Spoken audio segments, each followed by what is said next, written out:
ishlamayotgan ekan. Narlardan ham sog'lami? Bu eskidan mana shunaqa ishlamaydi-ku? Yo, ha, bozordan olasiz. Qarang, kamerani programma qilish kerak. Shu programmadan keyin ishlaydi, xudo xolisa. Hozir mana buni o'zi lekin bo'ladi xizmat. Kamida 13.5 bo'lish kerak, ko'pi bilan 14.5, 15 ga qarab chiqadi. Bu hozir 12.3 kamda bu. Zaryadkani ko'tarish kerak.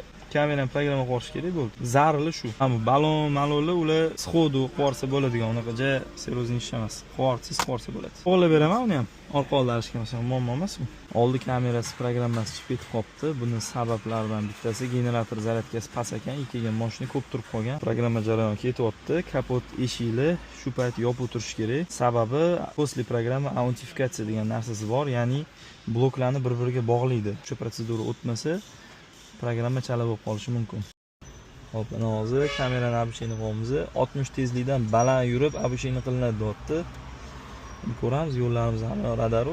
Og'a o'zi ham yarim soatdan beri mashina haydab yuribmiz, lekin shu rejimni ham ishlayapti, yaqinlashtirish, uzoqlashtirish. Avariyniy holatda o'zini o'zi to'xtaydigan funksiyasi уже ishlaydi-da. Mana уже ishlayapti.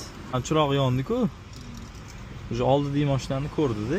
Sirazi uydanlikni berdi. Lekin men tormoz bosganim uchun o'zi to'xtamadi. Agar tormozni bosmasam o'zi to'xtab beradi. Mana mashinani ko'ryapman. Shunaqa xizmatlar kerak bo'lsa, Promotorsga aloqaga chiqasizlar.